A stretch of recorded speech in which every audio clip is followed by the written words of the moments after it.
Hi folks, hope you're well. So what are we talking about today? So today we're just going to be taking this little motorbike out for a run. This is BMW's 2022 F750GS. The retail price of the base model is £8,600, and this one behind me, this is the TE model in triple black, and that retails about £9,440 plus the price for the triple black paintwork.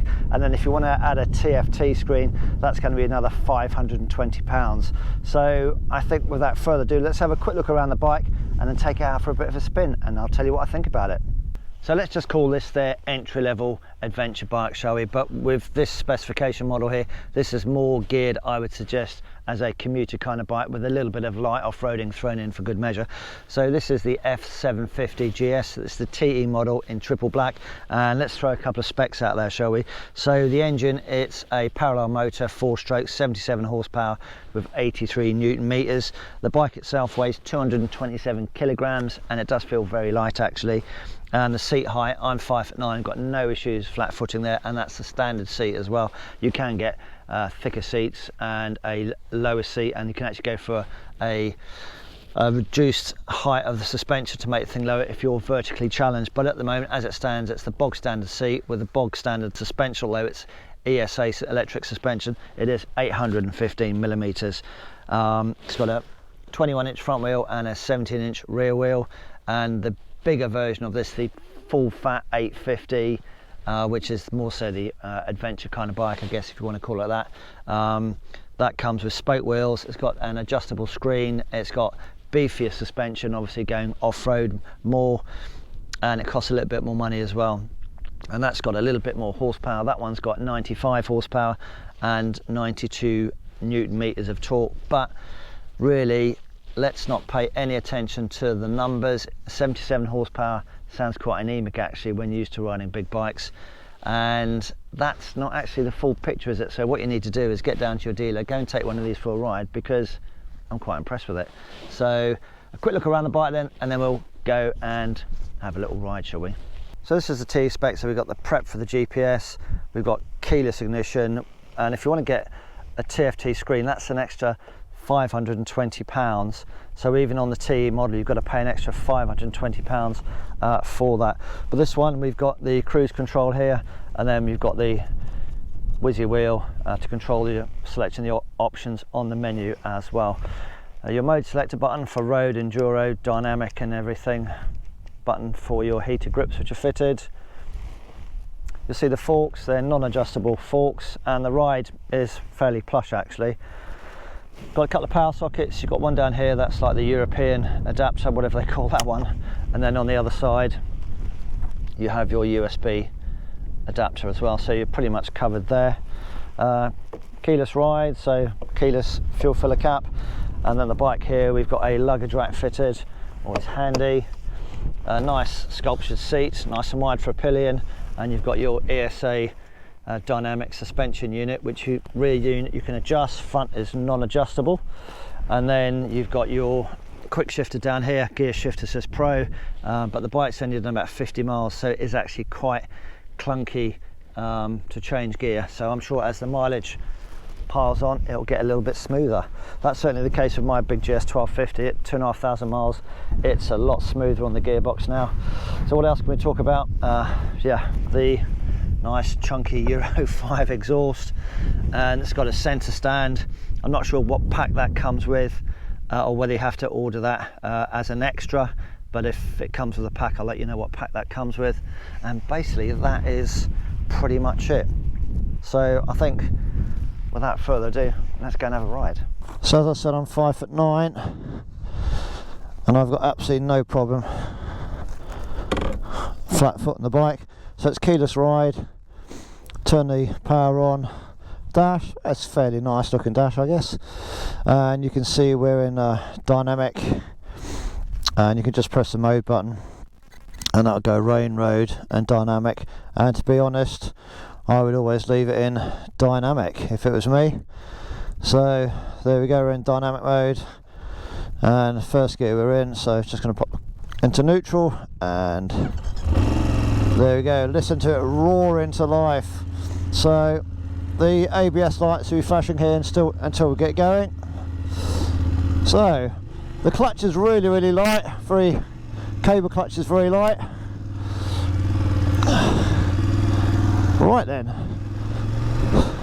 so yeah, the BMW F750GS with a whole 77 horsepower. So folks, do not be judgmental on this bike based purely on the numbers, because that's not the whole story. So this is 77 horsepower, and it's not bad at all. Not bad at all.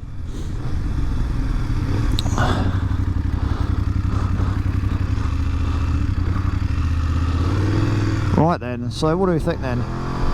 So this bike has only done 53 miles, so I'm not going to rag it.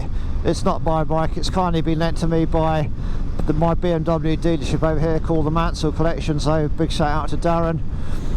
So tyres are obviously new-ish, not scrubbed in yet, but my first impressions of the bike are very good.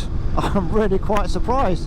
As I mentioned before, don't judge it all on the numbers alone. I think what you're going to have to do is, if you're in the market for something like this, more so a commuter kind of bike, then you need to go down to your dealer and take one out for a spin. So this is the baby adventure bike, and it's really biased towards being a commuter bike, I'd say, with maybe a little bit of light off-roading thrown in on the weekend, shall we call it. And the difference between this and the bigger one, the 850, the full fat version, as we mentioned before, this one has got a fixed screen, and the other one has got, well done Rabbit, and the other one has got a screen that you can move and change. But anything above 4,500 revs with this engine, and it just wants to leap forward with a little bit of a, what's the word, a plum or something like that. So the riding position, very comfortable, really is comfortable. The brakes, again, it's a newish bike, but they seem to be doing the job.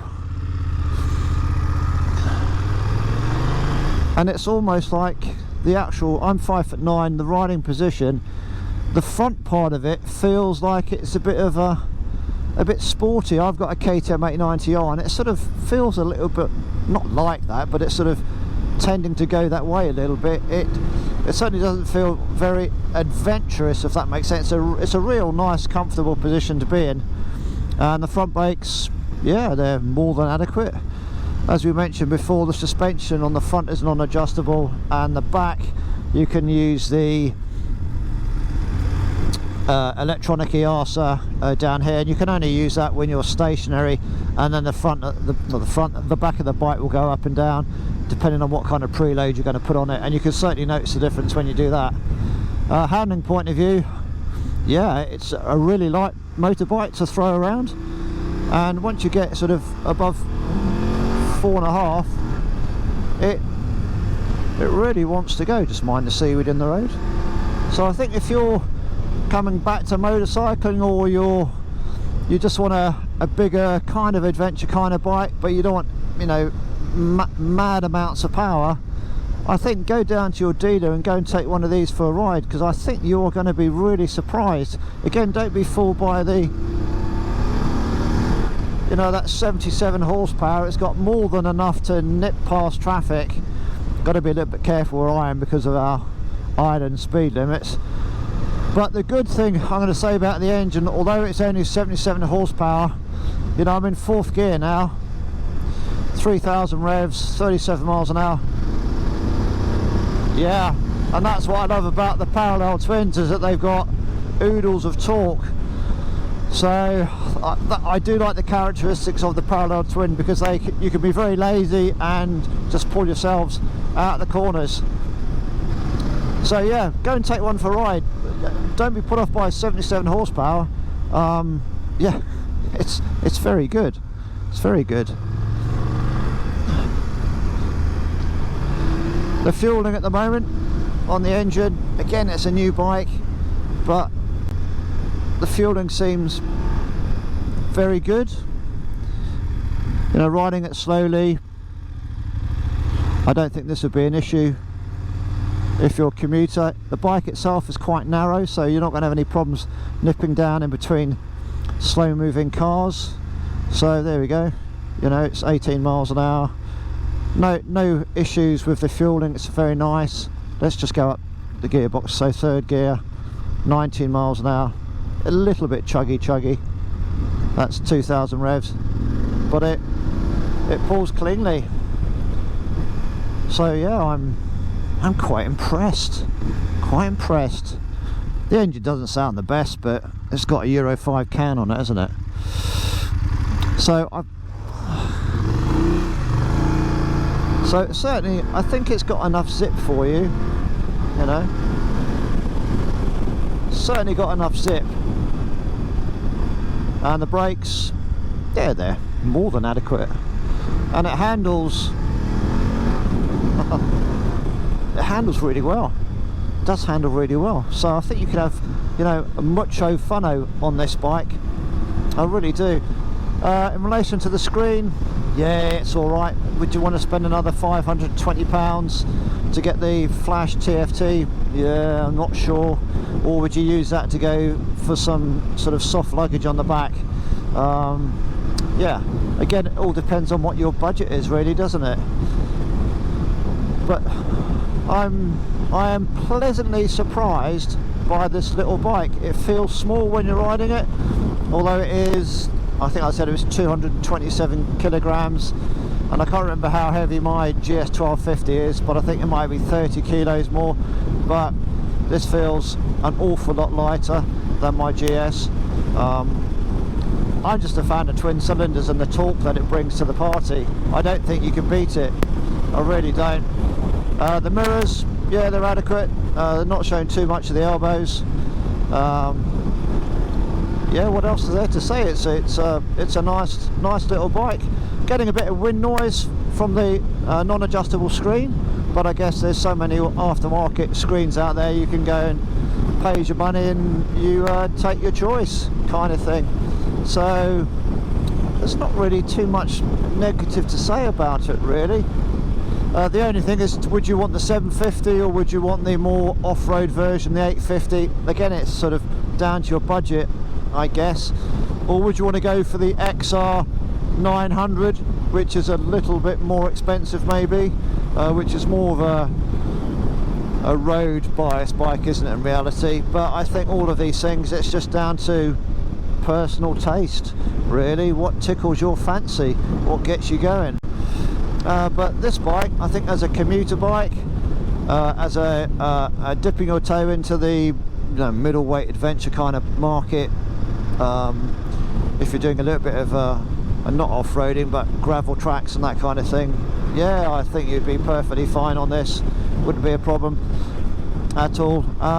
In relation to the range, it's a 15-litre tank, 4.2 litres per 100 kilometres, and that will give you a theoretical range of about 220 miles until you've got to stop and push it. So let's just give it a little bit of oomph. Bearing in mind the motor's not running yet, but there's plenty there. There really is.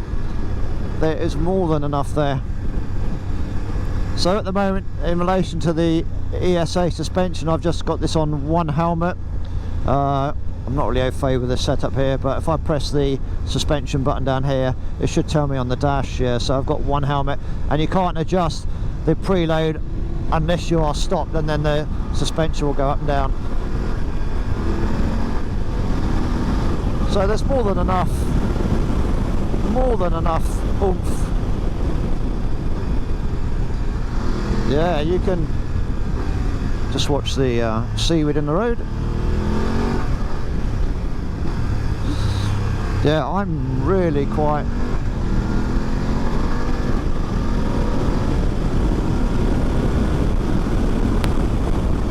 yeah, it certainly goes for a little bike. You're not going to be wanting for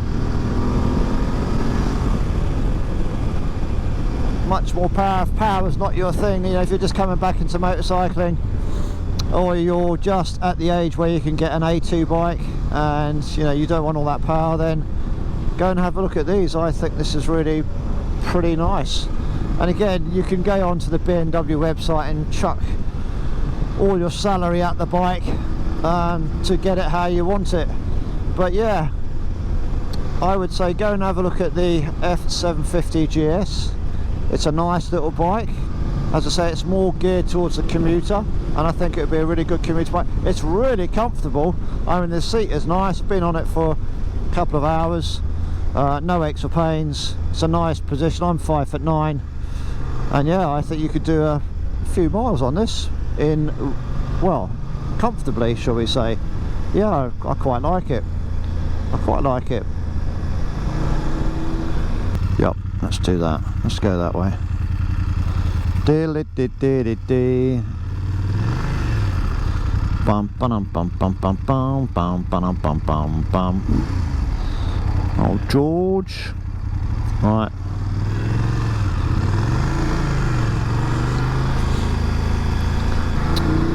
So competitors to the F750, well, I guess it's going to be something from Triumph, isn't it? Maybe their 850 Sport, which I haven't ridden yet.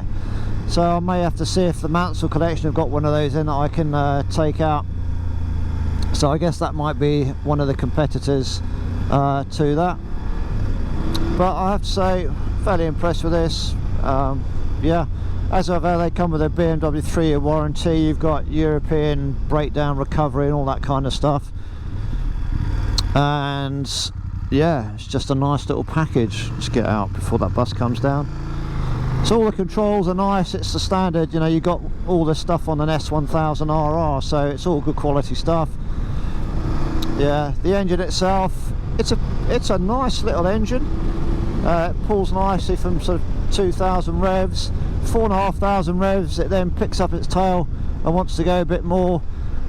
And again, this bike is brand new. It's their demonstrator, so I don't want to cane it. So I've just taken up to 6,000 revs, and it's woof. It definitely wants to have a little bit of fun. So I've got to say, it's going to be a double thumbs up from me for this bike.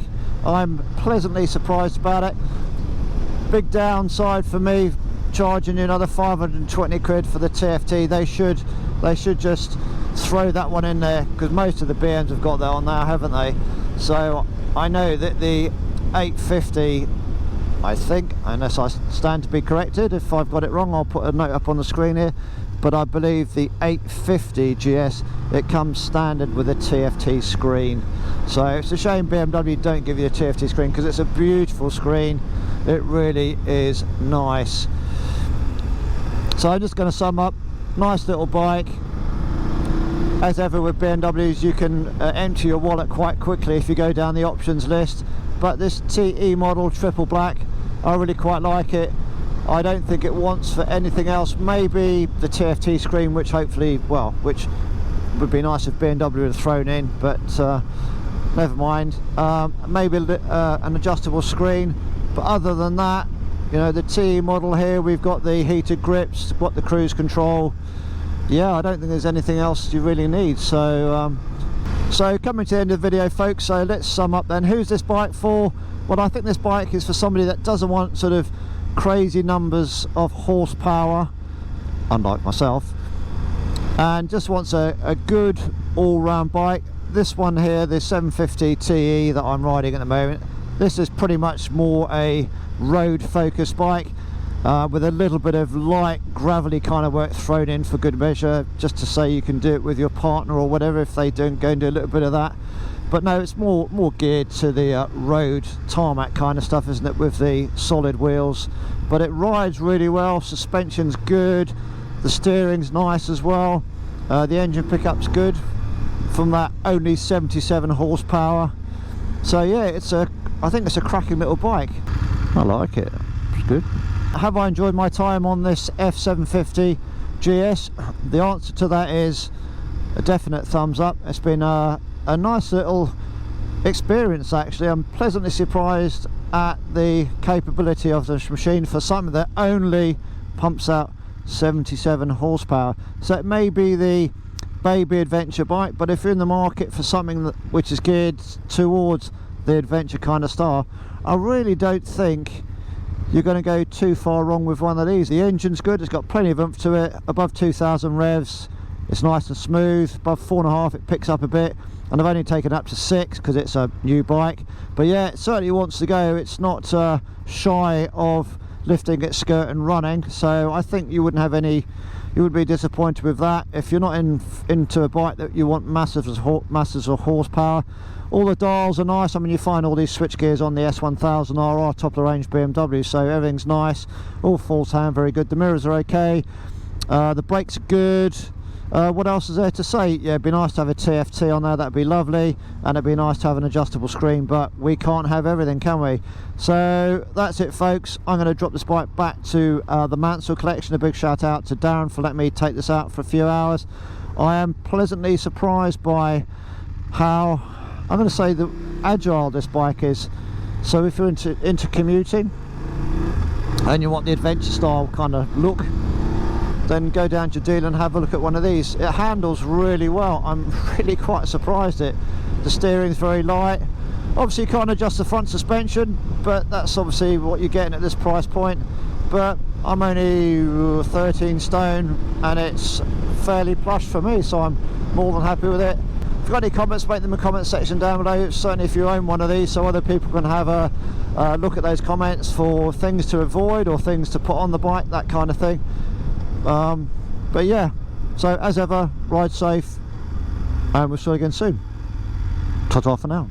Oh folks, one thing I forgot to say was the gearbox. I haven't been really using the quick shift. I've just been using manual shifting, just because the quick shift is a little bit tight, I guess, because it's a new gearbox, and the actual gearbox itself with the manual selection is really quite nice. So yeah, I forgot to, I don't think I mentioned that, but here we are now at the Mansell Collection. Thanks so much, Dan. See you again soon. Bye.